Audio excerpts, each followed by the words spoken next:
మరి ఆనాడు వారు ఒకటే మాట చెప్పినారు, ఒక్క రక్తం చుక్క చిందకుండా రాజకీయ ప్రక్రియ ద్వారానే నేను తెలంగాణ రాష్ట్రాన్ని సాధిస్తాను, దానికోసమే ఇగో ఈ గులాబీ జెండా ఎగరేస్తున్నాం, రాజకీయ ప్రక్రియతోని అన్ని రాజకీయ పక్షాల మీద ఒత్తిడి తీసుకొచ్చి రాజ్యాంగ సవరణ జరిపించి తెలంగాణ రాష్ట్రాన్ని సాధిస్తామని కేసీఆర్ గారు చెప్పడం జరిగింది.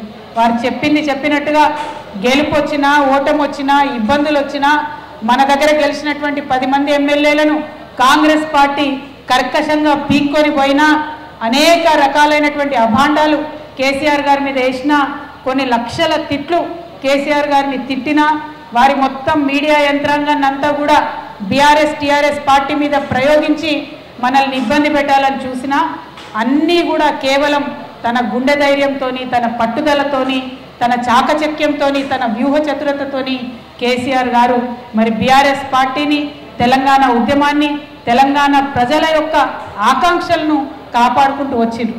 ఇవాళ 25 వసంతాల పండుగ చేసుకుంటున్నామంటే ఇవన్నీ కూడా గుర్తు తెచ్చుకోవాలి.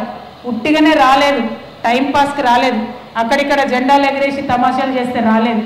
కేసీఆర్ గారు తన మేధస్సును కరిగిస్తే, తన గుండెతో ఆలోచన చేసి దూరదృష్టితోని వచ్చేటటువంటి ఆపదలను పసిగట్టి రాజకీయంగా వాళ్ళు వేసేటటువంటి ఎత్తిగడలన్నీ కూడా ప్రజలకు ఎప్పటికప్పుడు వివరించుకుంటూ ప్రజలను దగ్గరికి తీసుకొని అవసరమైన ప్రతి సందర్భంలో రాజీనామా చేస్తూ మళ్ళీ ప్రజల దగ్గరికి వెళ్తూ ఎప్పటికప్పుడు తెలంగాణ అంశాన్ని చర్చలో ఉంచిండ్రు. అది చేసినటువంటి పార్టీ, తెలంగాణ వాదాన్ని ప్రజల్లో నిలబెట్టినటువంటి పార్టీ ఈ బీఆర్ఎస్ పార్టీ. అందుకోసమే ఇవాళ 25 వసంతాల పండుగను సంబరంగా చేసుకోవాలి. ఆనాడు కేసీఆర్ గారు పార్టీ పెట్టినప్పుడు, ఆనాడు కేసీఆర్ గారు ఉద్యమం కోసం ముందుకు పోయినప్పుడు పుట్టనటువంటి పిల్లలంతా కూడా ఇప్పుడు పుట్టి ఓటు హక్కు సాధించుకున్నటువంటి విషయం మీ అందరికీ తెలుసు. వారే తెలంగాణ భవిష్యత్తు. మనం ఒక మాట చెప్తాం, చరిత్ర తెలిసినోడే భవిష్యత్తు నిర్మించుకోగలుగుతాడని. ఇవాళ ఈ సంబరం జరిగేది తెలంగాణ నవ యువకుల కోసం. వారికి మన పోరాట పటిమను, పోరాట చరిత్రను తెలియజేయడం కోసం ఈ సంబరం జరుగుతూ ఉన్నది. అందుకే పెద్ద ఎత్తున జరుగుతున్నటువంటి ఈ సంబరానికి తెలంగాణ యువత అంతా కూడా కదిలి రావాలని చెప్పి ఈ వరంగల్ గడ్డ నుంచి మేము పిలుపునిస్తూ ఉన్నాం. వరంగల్ గడ్డ అంటే నిజంగా ఎంత పవిత్రమైనటువంటి భూమి అంటే, ఇక్కడ ఉద్యమ సందర్భంలో మనం ఆనాడు భారీ సభ పెడితే ఎంతోమంది నేషనల్ స్థాయిలో ఉండేటటువంటి నాయకులు వచ్చి తెలంగాణ ఉద్యమానికి మద్దతు ఇచ్చింది. ఆ తర్వాత మనకు అన్నీ కూడా లేఖలు, 36 లేఖలు త్వరితగతిన వచ్చినాయి. తెలంగాణ రాష్ట్ర ఏర్పాటులో అదొక మైలురాయిగా నిలిచిపోయింది. మళ్ళా ఇవాళ ఈ ఎల్కతుర్తి సభ కూడా తెలంగాణ చరిత్రలో ఖచ్చితంగా ఒక మైలురాయిలాగా నిలబడిపోతుంది అనేటటువంటి విషయాన్ని మనందరం కూడా చూడవచ్చు. ఇది ఒక తెలంగాణ కుంభమేళలాగా జరగబోతా ఉంది. మొత్తం 50 మంది తెలంగాణ బిడ్డలు ఇవాళ కాంగ్రెస్ ప్రభుత్వం చేత వంచింపబడ్డటువంటి ప్రతి ఒక్కరు కూడా ఈ సభకు రావాల్సిందిగా మేము ఆహ్వానం పలుకుతా ఉన్నాం. మా ఆడబిడ్డలకు కాంగ్రెస్ పార్టీ 2500 ఇస్తామని మోసం చేసింది, తులం బంగారం ఇస్తామని మోసం చేసింది, చిన్న పిల్లలకు ఆడపిల్లలకు 18 ఏళ్ళు నిండితే స్కూటీలు ఇస్తామని మోసం చేసింది. ఆ మోసపోయినటువంటి బిడ్డలందరూ కూడా ఈ సభకు మీరు ఆశీర్వాదం ఇచ్చి మీ అన్నదమ్ముల్ని పంపాలా, మీరు కూడా రావాలని చెప్పి మీకు ఆహ్వానం పలుకుతా ఉన్నాం. రైతన్నలు గుండెల మీద చేసుకొని నిద్రపోయేటటువంటి పరిస్థితి కేసీఆర్ గారు సృష్టించింది. తన భూమి తన సొంతం, నేను భూమి సాగు చేసుకోవాలనుకున్నప్పుడు, వ్యవసాయం చేయాలనుకున్నప్పుడు మొగులు దిక్కి ముఖం పెట్టి చూసే అవసరం లేదు, నాకు నా నెత్తి మీద నిండు కుండలాగా కాళేశ్వరం ఉంది అని రైతన్న గుండె మీద చేసుకొని భద్రంగా పడుకునేటట్టు చేసింది కేసీఆర్. ఇవాళ కాళేశ్వరం ఎండబెట్టి లక్షలాది ఎకరాల పంటలు ఎండిపోయేటట్టు చేసినటువంటి ఈ కాంగ్రెస్ పార్టీ వారిని మోసం చేసిందని రైతన్నలందరూ కూడా గ్రహించారు. ఆ రైతన్నలందరూ కూడా పెద్ద ఎత్తున గులాబీ దండులాగా ఈ సభకు కదిలి రావాలని చెప్పి మేము విజ్ఞప్తి చేస్తూ ఉన్నాం. మరి ఒక్కరు కాదు, ఇద్దరు కాదు, కాంగ్రెస్ పార్టీ మోసం చేయండి, నయవంచన చేయండి ఎవరిని కూడా లేదు. ఆనాడు కూడా ఇదే గులాబీ కండువతో పొత్తు పెట్టుకొని మీకు 2004లో తెలంగాణ ఇస్తామన్నారు.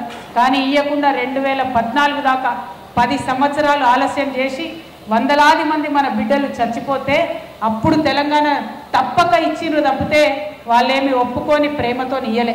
ఇవాళ బాగా మాట్లాడుతున్నారు. ఆ విషయాలన్నీ, వారి కుట్రలన్నీ, వారి మోసాలన్నీ ఇక్కడ ఈ సభ ద్వారా ఎండగట్టాల్సినటువంటి అవసరం ఉంది కాబట్టి తెలంగాణలో ఉండేటటువంటి ప్రజాస్వామ్యవాదులందరూ కూడా కదలి కలిసి రావాలని చెప్పి మేము కోరుతా ఉన్నాం. ఆనాడు బీఆర్ఎస్ పార్టీ కేసీఆర్ గారు చేసిన ప్రతి పనిని కూడా మభ్యపెట్టి పెద్ద ఎత్తున సోషల్ మీడియాలో విష ప్రచారం చేసింది. కానీ వాళ్ళు అదే సోషల్ మీడియా మిత్రులు 16 నెలల కాలంలోనే తెలుసుకున్నారు ఈ కాంగ్రెస్ పార్టీతోని 16 పనులు అయితే లేవు, 16 రూపాయల ఆదాయం వస్తలేదు, ఏమీ జరుగుతలేదు, మోసపోయినామని తెలుసుకున్నారు. కాబట్టి ఈ సభకు పెద్ద ఎత్తున తెలంగాణ రాష్ట్ర వ్యాప్తంగా ఉన్నటువంటి సోషల్ మీడియా మిత్రులందరూ కూడా కదలి రావాలి.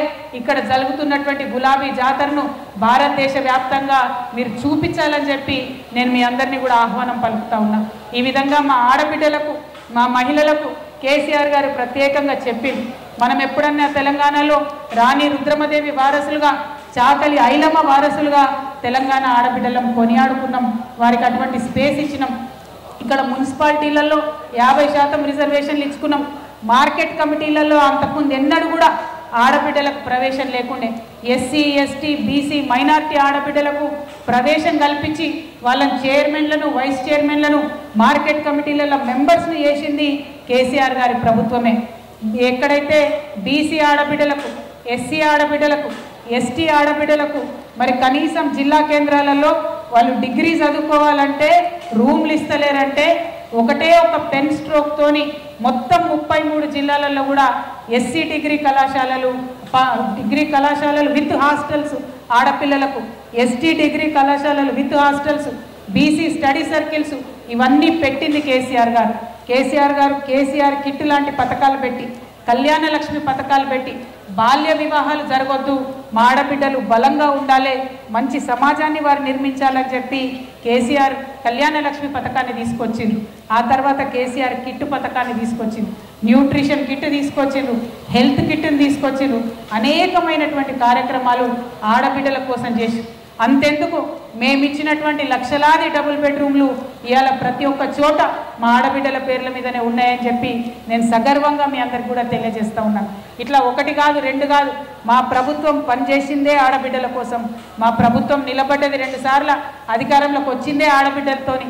కాబట్టి రేపటి నాడు కూడా రాజకీయంగా ఆడబిడ్డలకు కూడా మంచి అవకాశాలు ఇవ్వాలి, మా దగ్గర ఉండేటటువంటి నాయకురాళ్ళందరినీ కూడా ప్రోత్సహించాలని చెప్పి ఈ సభకు ప్రత్యేకించి సర్పంచ్ స్థాయి నుంచి ఉన్న ప్రతి ఒక్క మా మహిళా నాయకురాళ్ళను కూడా ఈ సభకు ఆహ్వానం పలుకుతూ ఉన్నాం. వారి కోసం అన్ని ఏర్పాట్లు కూడా చేస్తూ ఉన్నాం. ఇక్కడ మేమందరం కూడా ఎల్కతుర్తిలో ఉన్నటువంటి, హుస్నాబాద్లో ఉన్నటువంటి స్థానిక ప్రజాప్రతినిధులందరూ కూడా ఇక్కడ ఉన్నారు. వారితో పాటు రాష్ట్ర స్థాయిలో అనేక స్థానాలలో పనిచేసినటువంటి పెద్దలు, మహిళా నాయకురాళ్ళందరూ కూడా ఇక్కడికి రావడం జరిగింది.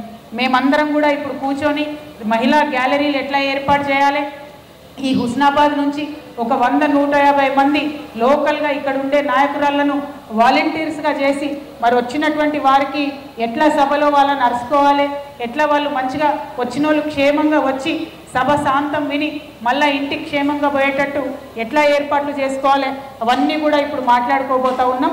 అందుకోసమే ఇవాళ ఇక్కడికి ప్రత్యేకంగా రావడం జరిగింది.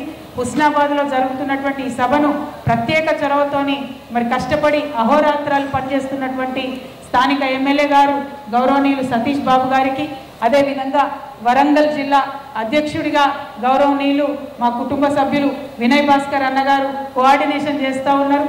ఇక్కడికి వచ్చిన ప్రతి ఒక్కరు కూడా ఎట్లా బాగుండాలి, వచ్చినటువంటి వారందరూ కూడా ఎట్లా అటెండ్ అవ్వాలి అనేటటువంటి విషయాలను మనం ఇవాళ గమనించుకుంటున్నాం.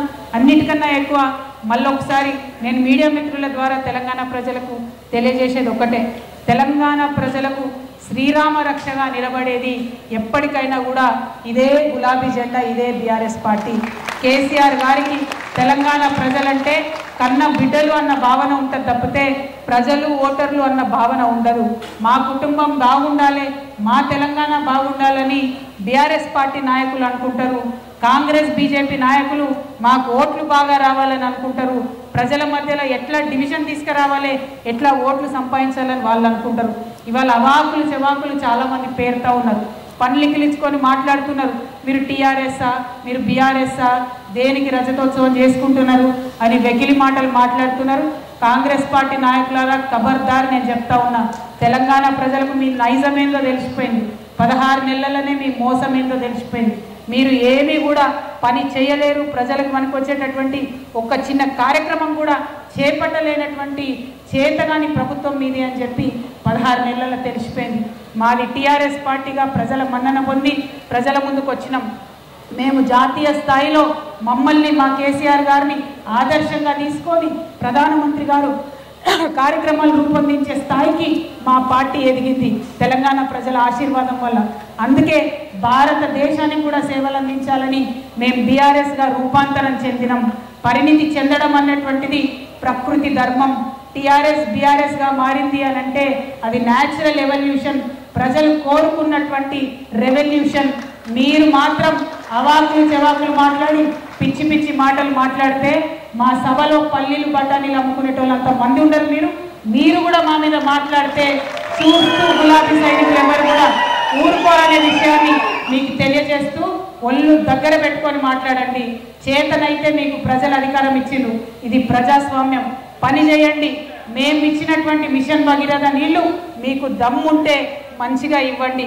మేము కట్టినటువంటి కాళేశ్వరం మీకు రాజకీయ ఆకాంక్ష లేకుంటే తక్షణమే రిపేర్ చేసి నీళ్లు నింపి పొలాలకు ఇవ్వండి, రైతులకు ఇవ్వండి. మీకు చిత్తశుద్ధి ఉంటే రైతు భరోసా ఇవ్వండి. మీకు చిత్తశుద్ధి ఉంటే మా మహిళలకు కేసీఆర్ కిట్ ఇవ్వండి.